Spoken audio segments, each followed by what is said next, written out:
እናንተ ኦርቶዶክሳውያን እግዚአብሔር ሰው ሆኗል ብላችሁ ስትናገሩ አታፍሩ። የመናፍቃን ሐሳብ ነው። መለኮት ከቃል ጋር፣ መለኮት ከስጋ ጋር፣ ቃል ከስጋ ጋር ፍጹም ተዋህዶ ካላዳነን በቀር በእርሱ ቁስል እንዴት ተፈወስን ልል እንችላለን? የፍጡር ቁስል ብቻ የሚፈውስ ይመስላችኋል? ይዘገንናል እንጂ። አያችሁ፣ እስከ መጨረሻው ሳይለያዩ ጊዜያዊ አይደለም፣ እስከ መጨረሻው። ስለዚህ ሆነ የሚለው ቃል ተለወጠ ማለት አይደለም። ቤተ ክርስቲያን የአብ ልጅ ቃል በማርያም ልጅ ውስጥ አደረ አትልም። እናንተ ኦርቶዶክሳውያን እግዚአብሔር ሰው ሆኗል ብላችሁ ስትናገሩ አታፍሩ። እግዚአብሔርን እኮ አውርዶ ሰው ማድረግ እኮ የእግዚአብሔርን ባህሪ እኮ ዝቅ ማድረግ ነው። እንዴት ነው እግዚአብሔርን በባህሪው ሰው አድርጋችሁ ዝቅ የምታደርጉት? ይሄ እኮ እግዚአብሔርን እንደ ማጉደፉ ይቆጠራል ብለው የሚያስቡ ሰዎች እንዳሉ እናውቃለን። ሊቃውንት በዚህም ላይ አስደናቂ ምስክርነት ሰጥተዋል። ወገኖቼ ምሳሌ ያነሳሉ። እስኪ ፀሐይን ተመልከቷት ይላል። ፀሐይ በአንድ ቦታ ቆማ ሳትናወጥ ሳትለወጥ ቦታዋንም ሳትልቅ በጨረሯ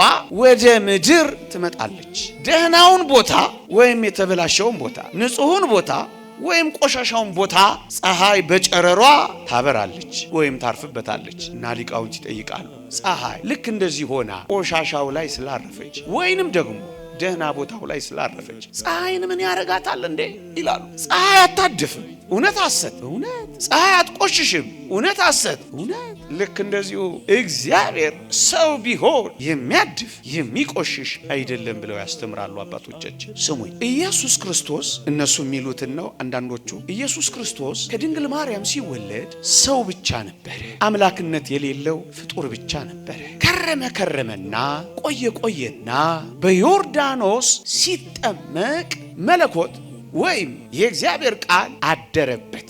ያን ጊዜ ነው ክርስቶስ ሰው ለመባል እግዚአብሔር ለመባል የበቃው። መለኮት የተዋሃደው ያኔ ነው ያደረበት፣ ያኔ ነው አምላክ የተባለው እንጂ ከጽንስ ጀምሮ አልነበረም። ሲወለድም ኢየሱስ ሰው ነው፣ ክርስቶስ ሰማያዊ ነው። ሲጠመቅ አደረበት፣ መከራ ሲቀበል ተለየው። የመናፍቃን ሐሳብ ነው። በጣም ልናውቀው የሚገባ አንዳንድ ሰዎች የሚያነሷቸው ጥያቄዎች አሉ። ምንድነው እሱ?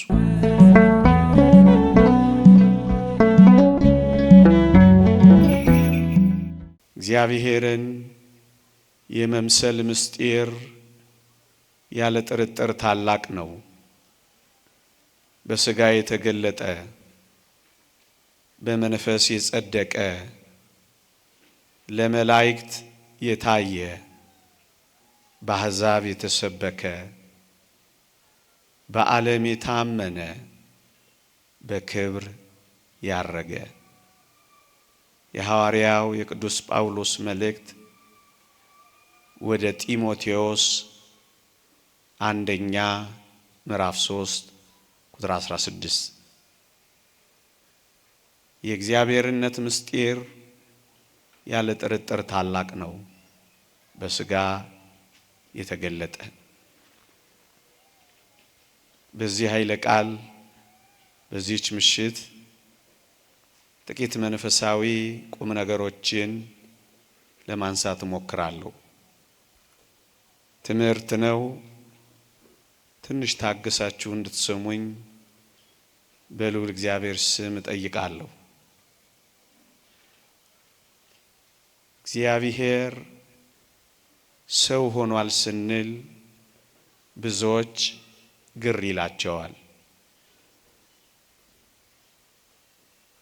እንዴት አድርጎ ነው እግዚአብሔር ሰው የሚሆነው ብለው ያፌዙብናል። እውነት ነው። ይህ ታላቅ የሚደነቅ ምስጢር ነው። ቅዱስ ዮሐንስ አፈወርቅ በብዙ እንመረምራለን ለመተርጎም ግን ያቀተናል ያለው ታላቅ ምስጢር የእግዚአብሔር ሰው ሆኖ ዓለምን ማዳን። የተወደዳችሁ ክርስቲያኖች በዚህ በመገለጥ በዘመን አስተርእዮ ብዙ ነገሮችን እንደምንማር በቤተ ክርስቲያን ታውቃላችሁ። እኔ ግን በዚህች ምሽት እግዚአብሔር ሰው መሆኑን የሚያሳዩትን የእግዚአብሔርን ቃላት ጥቂት በጥቂት ለማሳየት እሞክራለሁ። ትንሽ ከበድ ሊል ቢችልም ምናልባት መግለጽ ቢያቀተኝም የበለጠ እንድታሰፉት የበለጠ በሰንበት ትምህርት ቤቶች እንድትማሩት በሰንበት ትምህርት ቤት የተልእኮ ትምህርት ማኑዋሎችን ተመልክታችሁ ዕውቀታችሁ እንድታሳድጉ ሃይማኖታችሁ እንድታደላድሉ ያመነውን በእውቀት ተደግፈን እንድንኖርበት አደራ ከማለት ጋር የሊቃውንት አምላክ እንዲያስተምረን እየተማጸንኩ ትምህርቴን ጀምራለሁ። አዎ ራሱ በቀጥታ ያዳነን የፈጠረን እግዚአብሔር ሲፈጥረን ራሱ በቀጥታ ነው የፈጠረን። ስለዚህ ሲያድነንም በተዘዋዋሪ መንገድ ሊያድነን አልወደደም። እግዚአብሔር ራሱ በቀጥታ ሊያድነን ነው የወደደው። ምእመናን እንደምታውቁት የላይኛው ፍርድ ቤት የፈረደውን ፍርድ የስረኛው ፍርድ ቤት ሊያነሳው እንደማይችል የታወቀ ነው። የላይኛው ፍርድ ቤት ያልኳችሁ ማን ይመስላችኋል? እግዚአብሔር አይደለምን? እግዚአብሔር ሞትን ትሞታላችሁ ካለ እና ሞትን ከፈረደ ይህንን ሞት ቀልብሶ ለሰው ልጆች ሕይወት ሊሰጥ የሚገባው ራሱ የሕይወት ምንጭና ባለቤት እግዚአብሔር ነው። ለዚህ ነው የፈረደውን ፍርድ ትሞታላችሁ የሚለውን መሻርና ሕይወት መስጠት የሚችል እግዚአብሔር ስለሆነ ነው እግዚአብሔር ሰው ሆኗል የምንለው። አንዳንድ ሰዎች እግዚአብሔር ሰው እስከመሆን ምን አደከመው? ዝም ብሎ የሰው ልጅ ይቅርታ ማድረግ አይችልም ነበር? እስከ ሞት ድረስ ምን አተጋው? ሰው እስከመሆንስ ለምን አዋረደው? ዝም ብሎ በይቅርታ ሊያልፍ ይቻለው የለም ብለው አንዳንድ ሰዎች ይጠይቃሉ። ኦርቶዶክሳውያን ሊቃውንት ይህንን በሚገባ ሐሳብ ያብራራሉ። እግዚአብሔር በቃሉ የታመነ ነው። ትሞታላችሁ ያለው ቃል ሊፈጸም ግድ ነው። ልብ በሉ፣ ቅጣቱ የሞቱ ፍርድ ሊፈጸም ግድ ነው። ዝም ብሎ እግዚአብሔር ይቅር ቢላቸው ፍርዱን ሳይፈርድባቸው ቃሉ የታመነ ሆኖ አይቀርም። ፍትሁ የተዛባ ይሆናል። እግዚአብሔርም በቃሉ ያልታመነ ይሆናል። ስለዚህ ዝም ብሎ እግዚአብሔር ይቅር አላላቸው። ይልቁንም በፍርዱና ይውላችሁ ዝም ብሎ ደግሞ ይቅር ሳይል እግዚአብሔር በቅጣቱ በፍርዱ ዝም ብሎ ቢተዋቸው ኖሮ ደግሞ እግዚአብሔር ሰውን የፈጠረው ለከንቱና ለጥፋት ነው ተብሎ እግዚአብሔር ይታማ ነበር። ጨካኝ እንደሆነ ይቆጠር ነበር። ስለዚህም ፍርዱን ከይቅርታው ጋር ቅጣቱን ከምሕረቱ ጋር ያለ ተቃርኖ ማስተካከል ስላለበት ይህንን ይቅርታውን ከፍርዱ ጋር አመዛዝኖ የሰውን ልጅ ለማዳን የሄደበት መንገድ የእግዚአብሔር መለኮታዊ ጥበብ እሱም የክርስቶስ ሰው መሆን ነው። እውነት እግዚአብሔር ሰው ሆኗል? እሱ ላይ ነው ጥቂት ማተኮረው። ብዙዎቻችሁ ታውቁታላችሁ፣ ግን ቀስ ብለን እንነጋገር። የዮሐንስ ወንጌል ምዕራፍ 1 ቁጥር 1 ሲጀምር እንዲህ ይላል፣ በመጀመሪያው ቃል ነበር፣ ቃልም በእግዚአብሔር ዘንድ ነበር፣ ቃልም እግዚአብሔር ነበር፣ ሁሉ በእርሱ ሆነ፣ ከሆነውም አንዳች ስንኳ ያለ እርሱ አልሆነም ይላል። ልድገመው፣ ትምህርት ስለሆነ ቀስ ስላድርገው። በመጀመሪያው ቃል ነበረ፣ ቃልም በእግዚአብሔር ዘንድ ነበረ፣ ቃልም እግዚአብሔር ነበረ፣ ሁሉ በእርሱ ሆነ፣ ከሆነው አንዳች እንኳን ያለ እርሱ አልሆነም ይላል። ልብ በሉ፣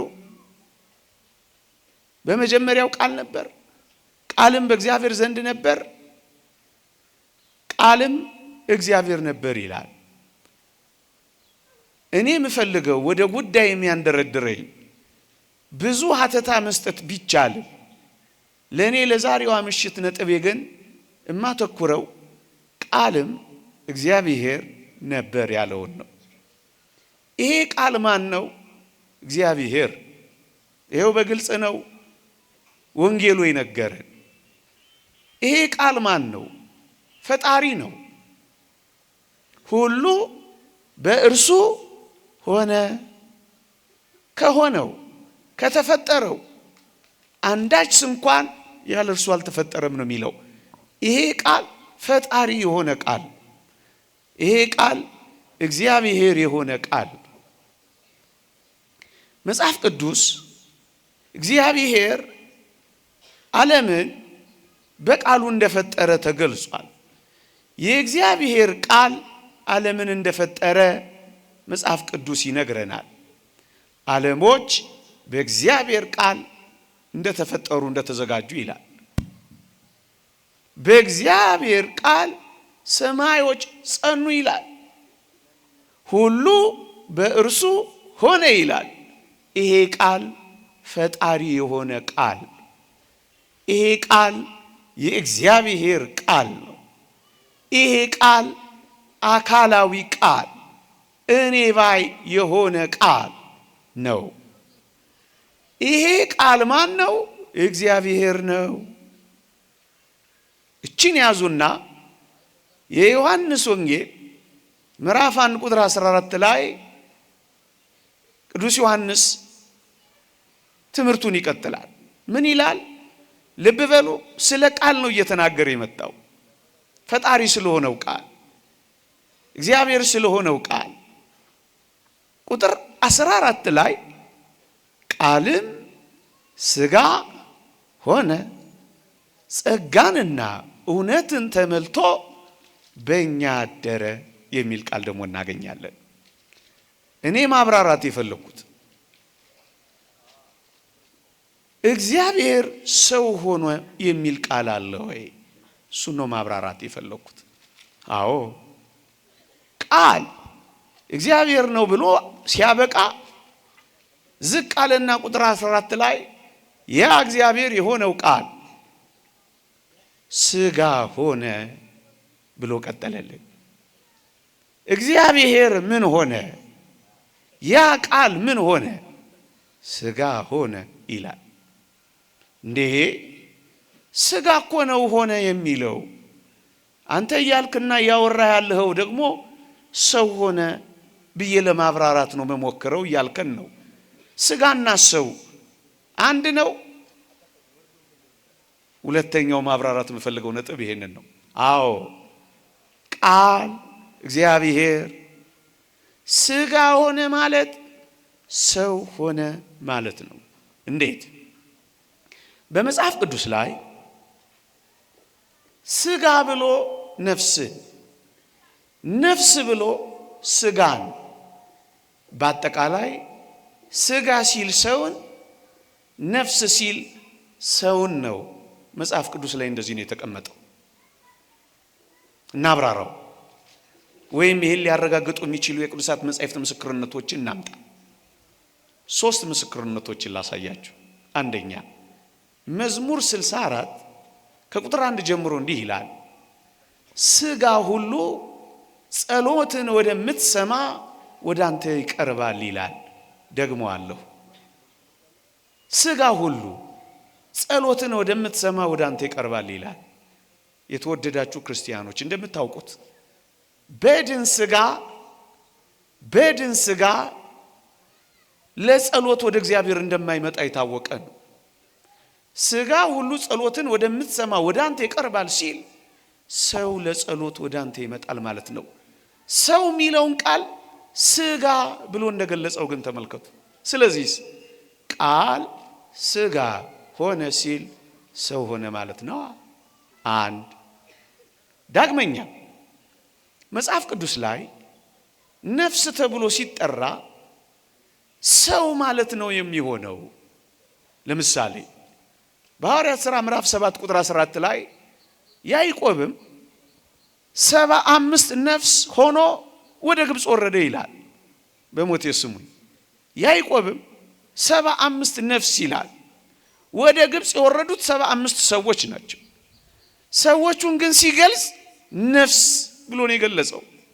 ለዚህ ነው በመግቢያዬ ስጋ ብሎ ሰውን፣ ነፍስ ብሎ ሰውን፣ ስጋ ብሎ ነፍስን፣ ነፍስም ብሎ ስጋን ይጠራል ያልኳችሁ ለዚህ ነው። 75 ነፍስ ሆኖ ወረደ ይላል። 75 ሰው ወርዶ ሳለ ስለዚህ ሰው ብሎ የገለጸው ነፍስ በሚል አገላለጽ።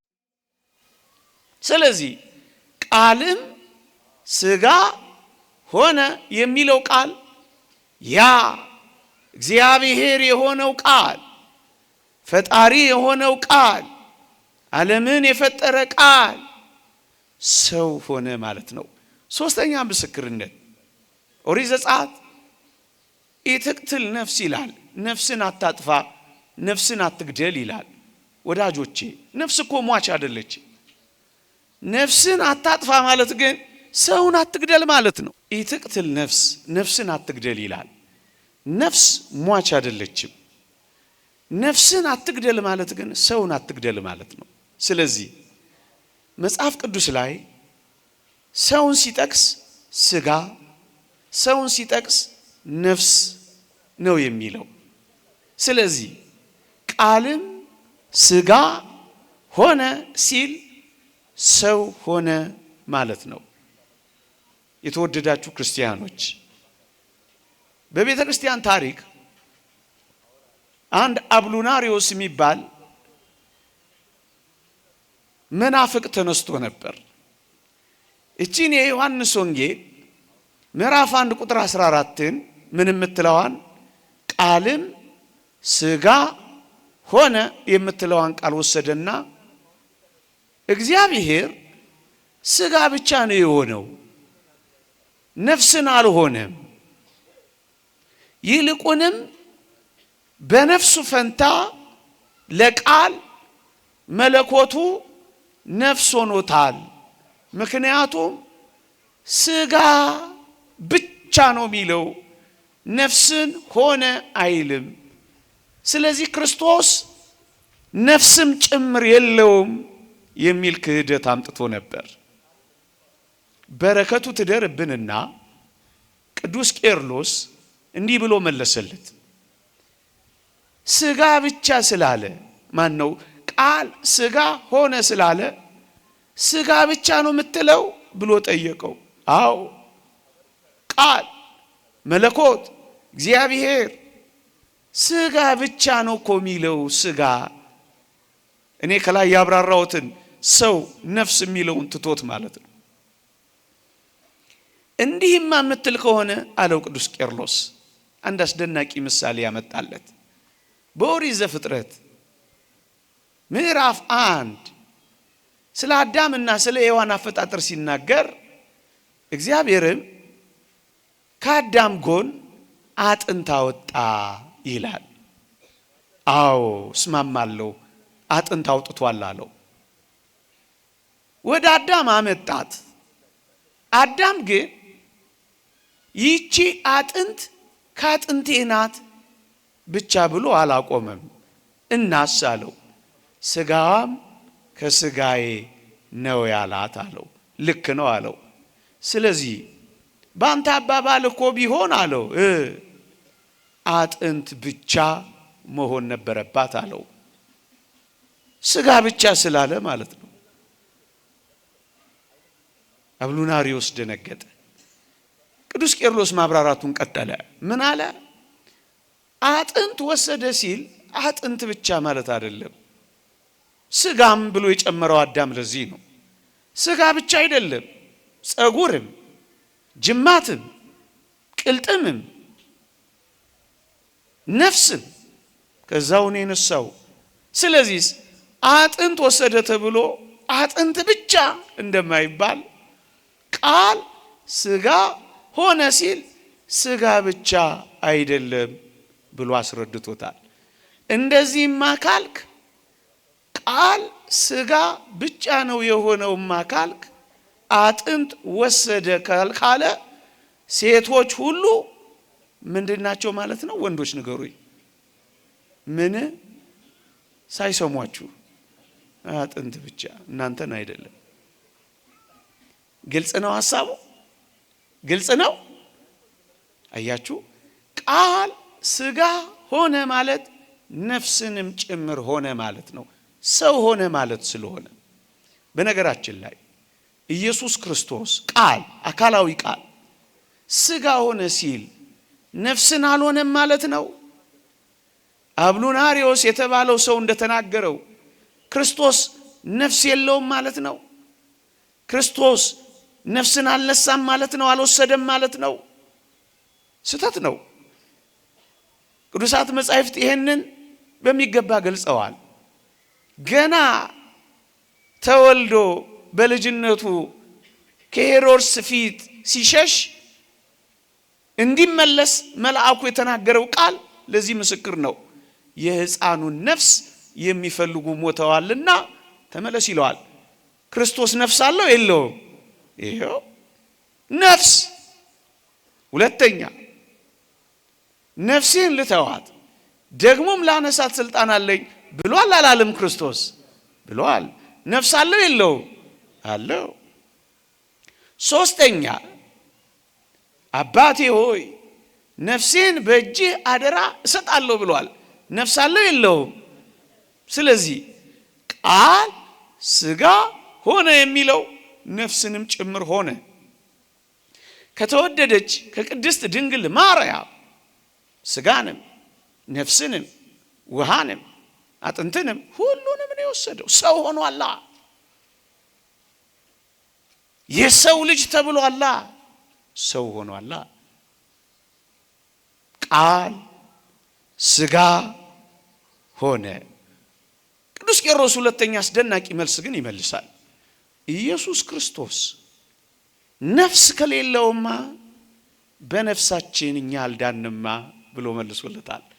ስጋ ብቻ የሚባል ከሆነ ክርስቶስ ለነፍሳችን ካሳል ካሰማ ክርስቶስ የነፍሳችንም የስጋችንም መድኃኒት ካሳ የሆነው ስጋችንንም ነፍሳችንንም ወስዶ ሰው ስለሆነ ነው። አንዳንዶች መጽሐፍ ቅዱስ ላይ ስለ ክርስቶስ በተጻፉ ንባባት ፈራ፣ ደነገጠ፣ አዘነ፣ ተከዘ የሚል ሲያገኙ አንዳንድ ሰዎች እንዴት ነው እናንተ የሚፈራ አምላክ ያላችሁ? እንዴት ነው እናንተ የሚደነግጥ ፈጣሪ ያለን የምትሉት? እንዴት ነው እናንተ የሚተግስ ጌታ ይኖራችሁ? ተረተኞች ናችሁ ሊሉን ይፈልጋሉ። እኛ ግን እንዴት እንደምንረዳው ኦርቶዶክሳውያን ተመልከቱ። ኢየሱስ ክርስቶስ ፈራ፣ ደነገጠ፣ ታወከ፣ አዘነ የሚል ቃል ባነበብን ሁሉ ምን እንደሚገባን ታውቃላችሁ? የነፍሳችንን ሕማም እየተቀበለ እንደሆነ ይገባናል። የሥጋ ሕማም መገረፍ፣ የሥጋ ሕማም መራብ፣ የሥጋ ሕማም መቸንከር፣ የሥጋ ሕማም የሾህ አክሊል መድፋት ብቻ አይደለም። ነፍሳችንንም ለመካስ የነፍስንም ሕማም መቀበል ነበረበት ክርስቶስ። የነፍስ ሕማሟ ምንድነው? መደንገጥ ነዋ። የነፍስ ሕማሟ ምንድነው? መተከዝ ነዋ። የነፍስ ሕማሟ ምንድነው? ማዘን ነዋ። ስለዚህ ክርስቶስ ለነፍሳችንም ካሳ ሊክስ የሚችለው የምትፈራ፣ የምትደነግጥ፣ የምትታወክ፣ የምታዘን ነፍስን ገንዘብ እንዳደረገ በቅዱሳት መጻሕፍት ስላረጋገጥን ነው። ሁለተኛው ፈራ የሚል ቃል ኦርቶዶክሳውያን ሊቃውንት ሲያነቡ ፍርሃታችን እንደተወገደ ይነግሩናል። ደነገጠ የሚል ቃል ሲያዩ ድንጋጤያችንን እንዳባረረ ይገልጹልናል። አዘነ የሚል ቃል ሲያዩ ሐዘናችንን አባረረ ይሉናል። ካሳ እየካሰ ነዋ፣ ለነፍስም ለስጋም። ለነፍስም ለስጋም የሚክሰው ግን ነፍስንና ስጋን አዋህዶ ሰው ሲሆን ነው። ለዚህ ነው በመጀመሪያ ቃል ነበረ፣ ቃልም በእግዚአብሔር ዘንድ ነበረ፣ ቃልም እግዚአብሔር ነበረ ካለ በኋላ ቃልም ስጋ ሆነ፣ ሰው ሆነ። ሰው ሆነ። የሰው ልጅ የሚሉት ቃላት ሰው ካልሆነ ሊጠቀሱ ይችላሉን? አይችሉም። ይሄን ያዙና ሌላ አንድ ሐሳብ ግን እዚህ ጋር ልናነሳ እንችላለን። ምን የሚል ስጋ ሆነ እኮ ነው የሚለው። አዎ ስጋ ሆነ ነው የሚለው። የምን ስጋ ይሁን የምን ስጋ በምን እናውቃለን? የሰው ስጋ ይሁን የእንስሳ ስጋ ይሁን የጅግራ ስጋ ይሁን ምን የተገለጸ ነገር አለና ነው ሰው ሆኗል ብለን የምትዘበዝበን የሚሉ ጠያቂዎች ደግሞ ካሉ አንድ የእግዚአብሔርን ቃል ነቅሰን እናወጣለን። እዛ ውስጥ ምን የሚል ቃልም ስጋ ሆነ ካለ በኋላ ጸጋንና እውነትን ተመልቶ በእኛ አደረ የሚል ቃል ታገኝ። እኛ ሰብአዊ ባህሪን መዋሃዱን በእኛ ሰው መሆኑን በእኛ የሰው ስጋ መሆኑን በእኛ ብሎ ነው የሚገልጸው። ሰብአዊ ባህሪን መዋሃዱን የሰውን ስጋ ገንዘብ ማድረጉን ነው የሚገልጸው። የተወደዳችሁ ክርስቲያኖች ይሄን የበለጠ እናጉላው ካል ከዳዊት ዘር በስጋ መጣ ይላል። ከዳዊት ዘር በስጋ የሚመጣው ሰው የሆነው ነው። ወመጻም ዘራ ዳዊት በስጋ ስብ ከዳዊት ዘር በስጋ ተወለደ። ይሄን ነው የሚገልጸው። ሁለተኛ የአብርሃምን ዘር ይዟል እንጂ የመላእክትን ዘር አይደለም ይላል ቅዱስ ጳውሎስ። ሰው ሆኗላ። በእኛ የእንስሳ ስጋ አይደለም፣ የሌላ ስጋ አይደለም፣ የሰው ስጋ በእኛ። አንዳንዶች ስጋ በጣም የረከሰ በመሆኑ ኢየሱስ ክርስቶስ የሰውን ስጋ ሊዋሃድ አይችልም ብለው ያስቡና በእነሱ አረዳድ ነገሩን የስህተት ትምህርታቸውን ቀስ ብለው ለማለፍ ሲፈልጉ ሰው መሰለ እንጂ ሰው አልሆነም የሚል መላምት ደግሞ ያስደግፉበታል። መጽሐፍ ቅዱስ ግን ይሄን ይሽራል። እንዴት አድርጎ? የዳዊት ልጅ የአብርሃም ልጅ የኢየሱስ ክርስቶስ ትውልድ መጽሐፍ ብሎ የዘር ሐረጉን ይዘረዝራል። የዘር ሐረጉን ለምን የሚዘረዝር ይመስላችኋል? ክርስቶስ በእርግጥም ሰው መሆኑን ሊያረጋግጥልን ነው። መሰለ የሚለውን ሊያጠፋልን ነው። ሌላ ነጥብ እናንሳ። አሁንም ጥያቄያቸው አይቋረጥማ። ምን የሚል ጥያቄ? ባነበክልን ኃይለ ቃል ላይ ቃልም ስጋ ሆነ ነው የሚለው። ሆነ የሚለው ቃል ታዲያ ተለወጠ ተቀየረ ማለት አይደለምን? ቃል እኮ መለኮት እኮ እግዚአብሔር እኮ መለኮትነቱን ቃልነቱን እግዚአብሔርነቱን አጥቶ ሆነ እኮ ነው የሚለው።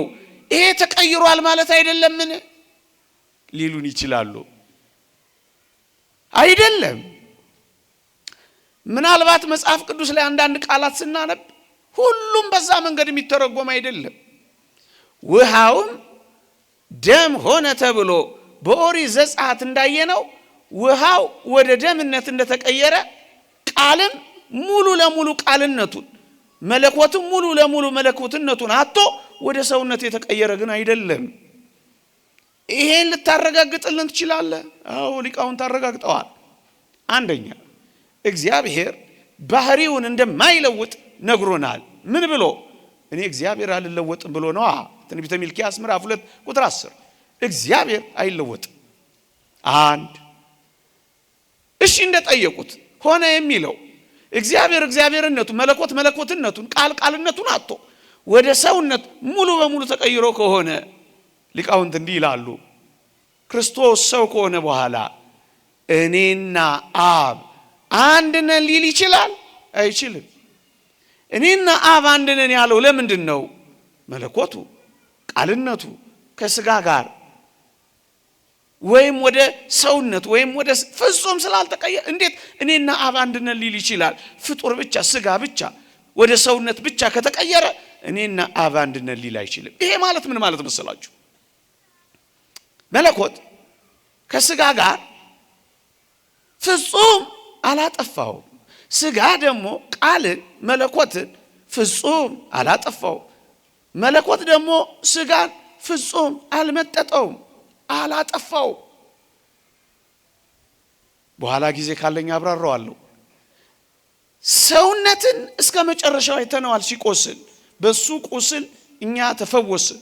እስከ መጨረሻው ሲበላ ሲጠጣ አይተነዋል። እስከ መጨረሻው የሰው ልጅ ሲባል አይተነዋል። አልጠፋም ሰውነትም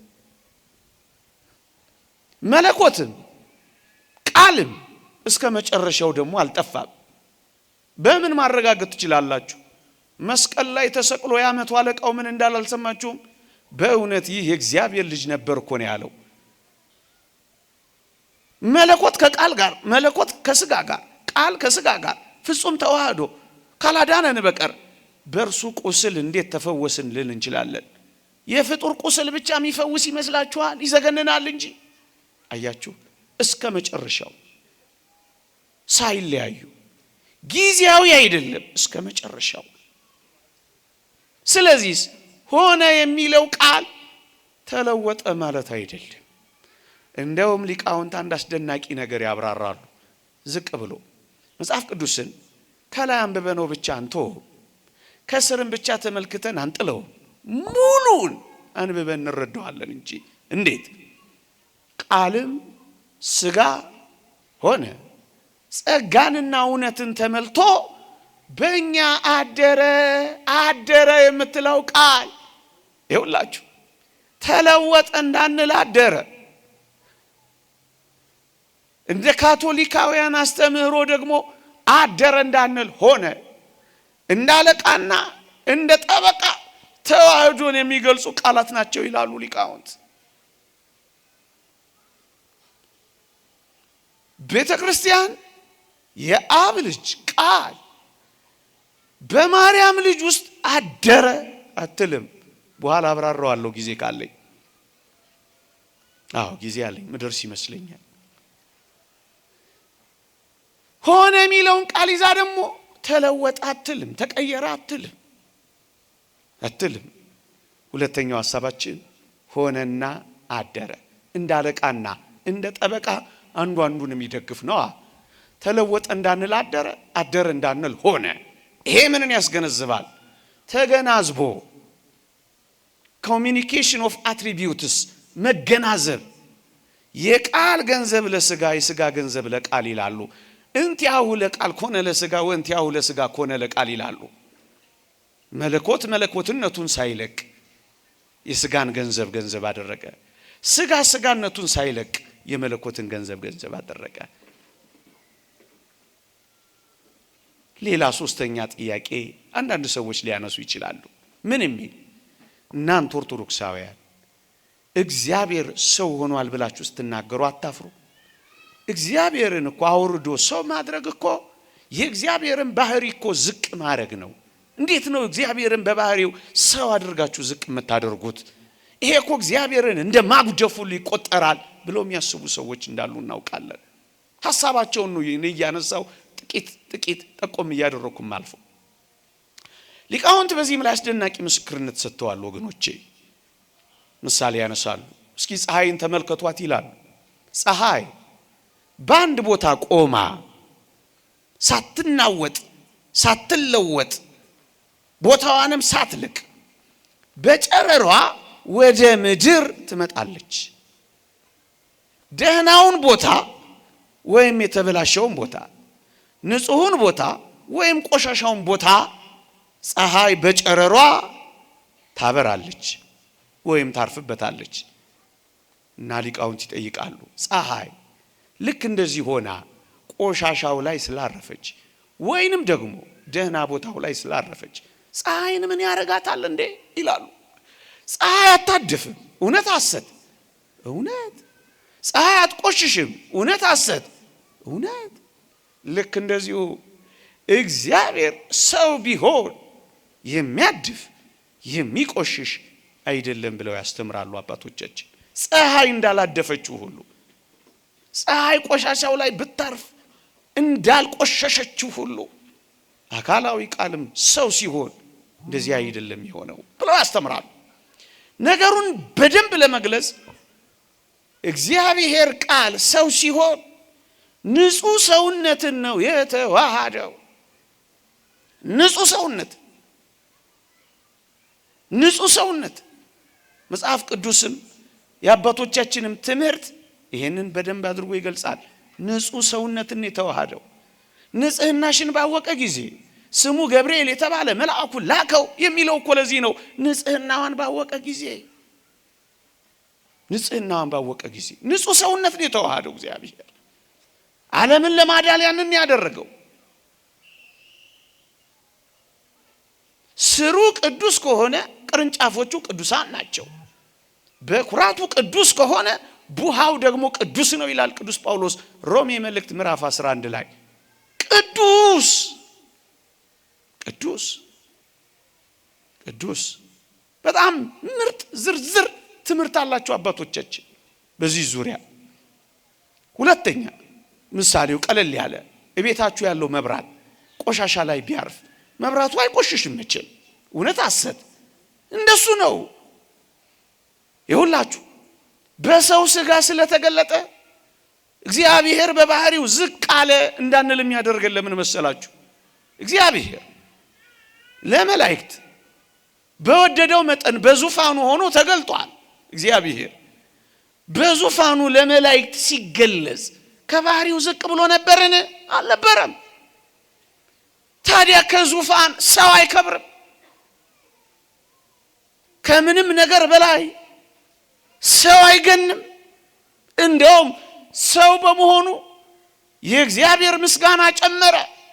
ስብሐት ለእግዚአብሔር በሰማያት ወሰላም በምድር ስምረቱ ለሰብ። ሰውና መላእክት በጥልቀት ለማመስገን ቻል። እንደውም የበለጠ የተከበረ ሆነ። እግዚአብሔር ለሙሴ በዕፀ ጳጦስ ላይ ነበልባል ከሐመልማል ሐመልማል ከነበልባል ተዋህዶ ሲያይ ይህ እግዚአብሔር አንዱ መገለጥ ነበረ።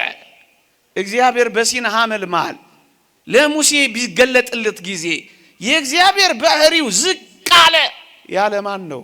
የለም የለም። ልክ እንደዚሁ እግዚአብሔር ሰው ሆነ ስንል ባህሪውን ዝቅ ማድረግ አይደለም፣ ማጉደፍም ማቆሸሽም አይደለም። አንዳንድ ሰዎች ሌላም ጥያቄ ይጠይቃሉ። ምን የሚል ጥያቄ? ጥሩ እሺ፣ እግዚአብሔር ሰው ሆነ ስትሉ አታፍሩ? የሰውን ሥጋ ሲዋሃድ እኮ ወሰናችሁት እኮ ማለት ነው። ምሉእ የሆነውን በዓለም የሞላውን ስፉ የሆነውን ሰፊ የሆነውን አካል እግዚአብሔር በጠባብ ደረት ተወሰነ፣ በአጭር ቁመት ተገለጠ እያላችሁ ምትለፈልፉብን ወሰናችሁት ማለት አይደለ ሊሉን የሚከጅሉ ደግሞ አሉ። አሁንም ማይታክታቸው ብርቅዬ ኦርቶዶክሳውያን ሊቃውንት አፍ ማዘጋት ይችላሉ። ምን ይላሉ? አንደኛ የእግዚአብሔር ባህሪ አይለወጥም ተብሏል። አዎ፣ ስለዚህ የማይወሰነው የእግዚአብሔር ባህሪም ሊለወጥ አይችልም። አንድ ሁለተኛ ፀሐይ ሶስት ነገር አላት። ክበብ አላት፣ ብርሃን አላት፣ ሙቀት አላት። ብርሃኑን ክበቡ አይወስነው፣ የፀሐይ ብርሃን በክበቡ ተወስኖ የሚቀር አይደለም። ይኸውላችሁ ሰው ሲሆን ክርስቶስ እግዚአብሔር ቃል ስጋን ሲዋሃድ በዚያ በስጋ ሰውነት ተወስኖ የሚኖር አይደለም። ብርሃኑን ክበቡ ብርሃኑን ወስኖት እንደማያስቀረው የቀረበ ምሳሌ ማምጣት እንችላለን። ምን? ከኛ ጋር ተዋህዳ ያለች ነፍሳችን ሕያዊት እና አዋቂ ናት። የተወደዳችሁ ክርስቲያኖች ስጋ የነፍስን አዋቂነት ገንዘብ ያደርጋል። በነፍስ ነው አዋቂ የሚባለው። አሁን እኛ ሕያዋን ሆነን የምንንቀሳቀሰው የነፍስን ገንዘብ አድርገን ነው ወገኖቼ። ክርስቶስ ስጋ የቃልን የመለኮትን ገዢነት ገንዘብ የሚያደርገው ስጋ የነፍስን ዕውቀት ገንዘብ እንደሚያደርገው ነው። እና ነፍስ ከስጋ ጋር ተዋህዳ ብትሆንም በስጋ ግን ተወስና አትኖርም። ምሳሌ ይሰጣሉ ኦርቶዶክሳውያን ሊቃውንት። ጊያዝ የተባለ የኤልሳ ደቀ መዝሙር ንዕማን ብርና ወርቅ እንዲሰጠው ፈልጎ ሰረገላውን ተከትሎ ብዙ ርቀት ሄደ። ጊያዝ ነብዩ ኤልሳ ምን አለው መሰላችሁ? ሲመለስ የት ሄደህ ነበር አለው። ኧረ ጌታዬ የትም አልሄድኩም እዚሁ ነበርኩ አለው። ነብዩ ኤልሳ ምን አለው መሰላችሁ? ባለ ሰረገላውን ስታስቆመው ንዕማንን ማለት ነው፣ በነብዩ ተፈውሶ የሄደውን ብርና ወርቅ ስትቀበለው ልቤ ካንተ ጋር ሄደ አይደለምን አለው። አያችሁ፣ የኤልሳ ስጋ የኤልሳ ነፍስ ዕውቀት ሊገድባት አልቻለም። ብዙ ርቀት ሄዳ ታየዋለች፣ ብዙ ርቀት ሄዳ ትሰማዋለች፣ ብዙ ርቀት ሄዳ ታውቃለች። ተወስና አትኖርም። በጣም የቀረበ ጓዳችን ያለ ምሳሌ ደግሞ በሰጣችሁ የበለጠ ይጎላል። ለምሳሌ እንጨት እሳት ውስጥ ተከታላችሁ። ለምሳሌ አሁን እያነደዳችሁ ያለው ጧፍ ተመልከቱ። እሳቱ በጧፉ ቅርጽ ነው ወይስ ከጧፉ ያልፋል? ከጧፉ ያልፋል። ምን ማለት ነው? በጧፉ ቅርጽ እሳቱ አይወሰንም። በእንጨቱ ቅርጽ እሳቱ አይወሰንም። በከሰሉ ቅርጽ እሳቱ አይወሰንም። ልክ እንደዚሁ እግዚአብሔር ሰው ሲሆን አካላዊ ቃል ስጋን ሲዋሃድ ተወስኖ የሚቀር አይደለም። እግዚአብሔር በዙፋኑ ለመላእክት ሲገለጥ ተወስኗል ሊሉን ነበር እንዴ? አላሉንም። ታዲያ በስጋ ሲገለጥ በከበረው ሰውነት ሲመጣ እንዴት ሊወሰን ይችላል ወገኖቼ? በጣም ምርጥ ምሳሌ ደራረብኩባችሁ። በጣም ጥሩ ምሳሌ ልስጣችሁ። በዚህ በከባቢው አየር አሁን በመናየው ከባቢው አየር ሞገድ አለ፣ ዌቭ አለ። ይሄን ሞገድ በአይናችን አናየው፣ በጆሮአችንም አንሰማው። ግን አንድ ነገር ይሆናል። ይሄ ሞገድ በቴሌቪዥን ለመታየት በሬዲዮ ለመሰማት ይበቃል። የተወደዳችሁ ክርስቲያኖች በቴሌቪዥን ያን ሞገድ የሆነ ምስል ሰጥቶን ስላየ ነው፣ የሆነ ድምፅ አቅርቦልን ስለሰማ ነው። ያ በከባቢው አየር የለም ይባላል? አይባልም። ቀድሞውንም ሞገዱን በአይናችን ስላላየን በጆሮአችን ስላልሰማን የለም አላልነው። በቴሌቪዥንም ስላየነው በከባቢው አየር ጠፍቷል አንልም። ልክ እንደዚሁ ነው። አካላዊ ቃል ሰው ሲሆን መለኮት ከስጋ ጋር ሲዋሃድ በላይ በሰማይ የለም፣ ስፋቱ ጠፍቷል፣ ምልኡነቱ ጎርሏል አንልም። ሌላ አንድ ጥሩ ሁላችንም ልናውቀው ልናስተውለው የሚገባን በዚህ በዘመነ መገለጥ በዘመነ አስተርእዮ በመገለጥ ዘመን ኦርቶዶክሳውያን በጣም ልናውቀው የሚገባ አንዳንድ ሰዎች የሚያነሷቸው ጥያቄዎች አሉ። ምንድነው እሱ? ስሙኝ። ኢየሱስ ክርስቶስ እነሱ የሚሉትን ነው አንዳንዶቹ። ኢየሱስ ክርስቶስ ከድንግል ማርያም ሲወለድ ሰው ብቻ ነበረ፣ አምላክነት የሌለው ፍጡር ብቻ ነበረ። ከረመና ቆየና በዮርዳኖስ ሲጠመቅ መለኮት ወይም የእግዚአብሔር ቃል አደረበት። ያን ጊዜ ነው ክርስቶስ ሰው ለመባል ማን ነው እግዚአብሔር ለመባል የበቃው መለኮት የተዋሃደው? ያኔ ነው ያደረበት፣ ያኔ ነው አምላክ የተባለው እንጂ ከጽንስ ጀምሮ አልነበረም። ሲወለድም ኢየሱስ ሰው ነው፣ ክርስቶስ ሰማያዊ ነው። ሲጠመቅ አደረበት፣ መከራ ሲቀበል ተለየው። የመናፍቃን ሐሳብ ነው። ኩሪንቶስ የሚባል ሰው ያነሳው ሐሳብ ነው። እነዚህን ግን ኦርቶዶክሳውያን ሊቃውንት በዋዛ አላለፏቸው በሞቴ። እኛ የተወደደ መድኃኒታችን ኢየሱስ ክርስቶስ በዮርዳኖስ ሲጠመቅ አምላክ ለመሆን የበቃ አይደለም። ወይንም ደግሞ ኖሮ ቆይቶ መከራን በመቀበሉ እንደ ሰማዕታትና እንደ በረሃኞች ገርለኞች በተጋድሎ ብዛት አምላክ ለመሆን የበቃ አይደለም። እና እንዴት ነው? ሲጠመቅ የእግዚአብሔር ቃል አድሮበት፣ እንደሱ እንደሚሉት ሲጠመቅ ክርስቶስ አድሮበት አምላክ ለመሆን የበቃ አይደለም። እና እንዴት ነው? እናብራራው። እኔ ከትንቢት ጀምሬ በሞቴ ላሰማችሁ። መጽሐፍ ቅዱስ እንዲህ ነው የሚለው። ትንቢተ ኢሳይያስ ምዕራፍ 9 ቁጥር 6 እንዲህ ይላል፣ ሕፃን ተወልዶልናል፣ ወንድ ልጅም ወልድም ነው የሚለው ተሰጥቶናል፣ አለቅነትን በጫንቃው ላይ ይሆናል፣ ስሙም ድንቅ መካር፣ የዘላለም አባት ተብሎ ይጠራል። ኃያል አምላክ፣ የዘላለም አባት ተብሎ ይጠራል። ማን? ሕፃኑ ምን ይባላል? ኃያል አምላክ። ወገኖቼ ከርሞ ቆይቶ ጥምቀት ሲደርስ የምወደው ልጄ ይህ ነው ሲባል አምላክ የሆነ አይደለም። እናስ ሕፃኑ እንዴ? ሕፃኑ ጽንሱስ ብላችሁ አትጠይቁኝም? በሞቴ ኦርቶዶክሳውያን አይደላችሁ?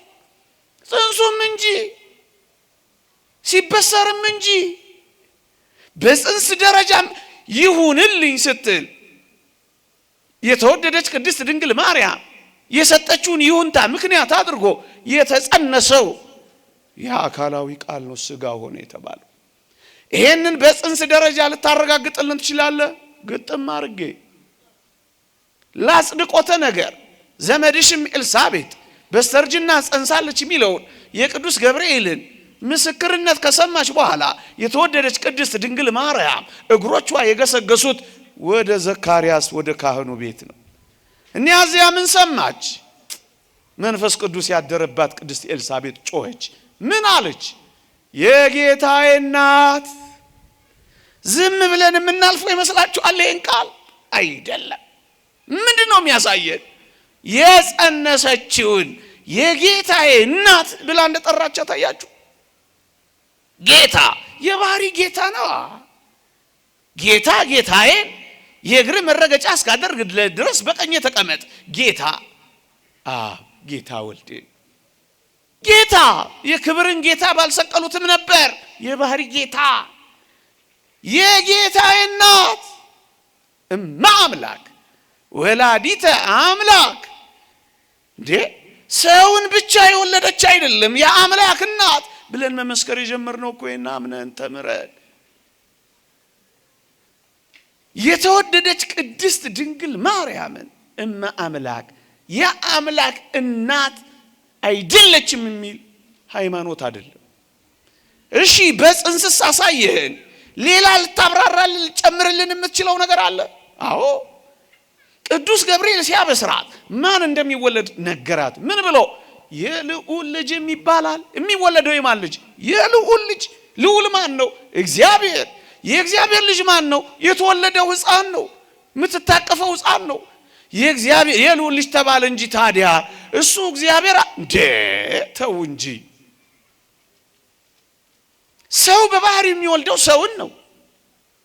እንስሳ በባህሪው የሚወልደው እንስሳውን ነው። አባቴ ሰው ስለሆነ እኔን ሰው ነው የሚወልደኝ። እግዚአብሔር ሊወልደው የሚችለው እግዚአብሔር ነው እንጂ ከአምላክ የተወለደ አምላክ ብላችሁ ምን ጸልየው እኮ ይሄንን ነው ወገኖቼ።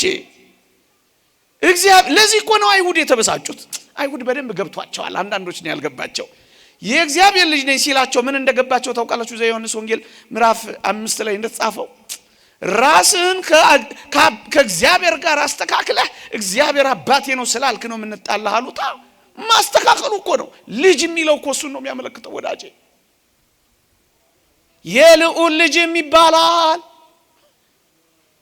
እስኪ ልጠይቃችሁ፣ ሰብአ ሰገል በዚያች በቤተልሔም ለማን ነው የሰገዱት? ሰግደዋል አልሰገዱም? ሰግደዋል። ለማን ነው የሰገዱት? ለሕፃኑ አይደል እንዴ? ለሕፃኑ የሰገዱት ምን ቢሆን ነው? አምላክ። አለበለዚያማ ለፍጡር እኮ የአምልኮ ስግደት ሰገዱ ነው የሚለው እኮ። እንደሱማ እንዴት ይሆናል? የሰገዱት ፍጡር ኢየሱስ እነሱ እንደሚሉት ስጋ ብቻ የማርያም ልጅ ብቻ መለኮት ቃልነት መለኮትነት የሌለው ፍጡር ብቻ ቢሆን እንዴት ይሰግዱለታል እንዴ? የነገርከን እኮ በጽንስ ከዛም በልደት በሁለት ዓመቱ ከዚያም ደግሞ እንደዚህ አድርገን የነገርከን። ጥምቀትስ አካባቢ ልታሳየን ትችላለህ? አዎ ቅዱስ ዮሐንስ መጥምቅ ሲያጠምቀው ምን እንዳላልሰማችሁም? የጫማውን ጠፍር ፈታ ዘንድ የማይገባኝ ከኔ የሚበረታ ከኔ ቀድሞ የነበረ አሁን እነዚህ ሁሉ ቃላት ምንድነው የሚያሳዩት? አሁን የሚመጣው ሊጠመቅ ወደ እኔ የሚመጣው ከኔ ቀድሞ የነበረ ነው። ፊተኛው ነው የሚመጣው። ደግሞስ ነው አበገው ዘእግዚአብሔር ዘያትት ወያሴስል ኃጢአት ዓለም የዓለምን ኃጢአት የሚያስተሰርይ የእግዚአብሔር በግ የዓለምን ኃጢአት ይቅር ሊል ሊያስተሰርይ የሚችል አምላክ ካልሆነ በቀር ማን ነው? ማን ነው? ስርየተ ኃጢአት ሊሰጥ የሚችል ከሱ በቀር ማን ነው? ተወደዳችሁ ክርስቲያኖች፣ ለዚህ ነው እኛ ከርሞ ቆይቶ አምላክ ለመሆን በጥምቀት ጊዜ አምላክ ለመሆን አንዳንዶች መስቀል ላይ ሲደርስ መከራ ሲቀበል ሰው ብቻ ነው የሆነው። አምላክነቱ ተለይቶታል፣ መለኮቱ ርቆታል። ብቻውን የተሰቀለው የማርያም ልጅ ሊሉን ይከጅላሉ። ወዳጆቼ ይሄ ቢሆን ኖሮ በእርሱ ቁስል ተፈወስን የሚለው ቃል ሊሆን ይችል ነበር። ሰው እንዴት ይድናል? ፍጡርን ስላላዳነው አይደል እንዴ አምላክ ሰው መሆን ያስፈልገው? አንድ ሁለተኛ ቅድም የጠቀስኩላችሁ ክርስቶስ ተሰቅሎ ያየው መቶ አለቃ ምን እንዳላልሰማችሁም? በእውነት ይህ የእግዚአብሔር ልጅ ነበር እኮ ነው ያለው። ነው እኮ ነው ያለው። የእግዚአብሔር ልጅ እግዚአብሔር ነው እኮ ያለው። ሶስተኛ ፍጡር ብቻ መለኮት ያልተዋሃደው ስጋ ብቻ ወይም እነሱ እንደሚሉት እግዚአብሔር ልባቸውን ይመልስላቸው እንጂ ኢየሱስ ክርስቶስ ፊቱን በቀሬናው ሰው በስምዖን ላይ ለጠፈና ክርስቶስ አመለጠ። እነሱ የሚጠቀሙበት ቃል አለ፣ እሱን አልገልጸው። እንደዚህ ፊልም ለመስራት ነው እንዴ ክርስቶስ የመጣው? አይደለም። እናስ የተወደዳችሁ ክርስቲያኖች መጽሐፍ ቅዱስ በግልጽ እነዛን ሁሉ ታምራት ነገረን። ፀሐይ ለምን ጨለመች? ሰው ብቻ ስለተሰቀለ፣ ፍጡር ብቻ። ጨረቃ ለምን ደም ለበሰች? ከዋክብት ለምን ረገፉ? ከመቃብር ከ500 የሚበዙ ከ1000 የሚያንሱ ሙታን ለምን ተነሱ? የእግዚአብሔር ልጅ በእውነት ስለተሰቀለ፣ ሕማምንና መከራን ገንዘብ ስላደረገ ለዛ ነው። ደግሞስ ቅዱስ ጳውሎስ ይሄን ሊል ይችል ነበር። ምን አንድ አስደናቂ ቃል ይናገራል ቅዱስ ጳውሎስ፣ በረከቱ ትደርብንና ከዚህች ዓለም ገዢዎች አንዱ እንኳን ይህን ጥበብ አላወቀውም፣ አውቀውትስ ቢሆን የክብርን ጌታ ባልሰቀሉትም ነበር ይላል። የክብርን ጌታ የተሰቀለው የክብር ጌታ የዳን ነው በሱ። እሱ ፍጡር ብቻ ቢሆን እንዴት ልንድን እንችላለን? ወዳጆቼ አንዳንዶች ክርስቶስ በተቀበለው መከራ ከትንሣኤ በኋላ አምላክነትን ያገኘ ነው ቅድም እንዳልኳቸው ብለው ሊሉ እንዳይሞክሩ ዮርዳኖስንና ደብረ ታቦርን ኦርቶዶክሳውያን ሊቃውንት ያነሳሉ። በተጋድሎ የእግዚአብሔር ልጅ ለመሆን በቃ እንዳትሉን ዮርዳኖስን እናሳያችኋለን። ልጄ ነው፣ በሞቴ ልጄ ነው። ምን የሚለው የሚጠመቀው አብ በደመና በድምፅ ያሰማን የምወደው ልጄ ነው። የቱ የሚጠመቀው? የቱ በአይን የሚታየው? የቱ በእጅ የሚዳሰሰው ገብቷችኋል? ግን የእግዚአብሔር ቸርነት የእመቤታችን አማላጅነት የቅዱሳን በረከት ረድኤት አይለየን። የእግዚአብሔርነት ምስጢር ያለ ጥርጥር ታላቅ ነው። በሥጋ የተገለጠ በመንፈስ የጸደቀ ለመላእክት የታየ በአሕዛብ የተሰበከ በዓለም የታመነ በክብር ያረገ ይቆየ።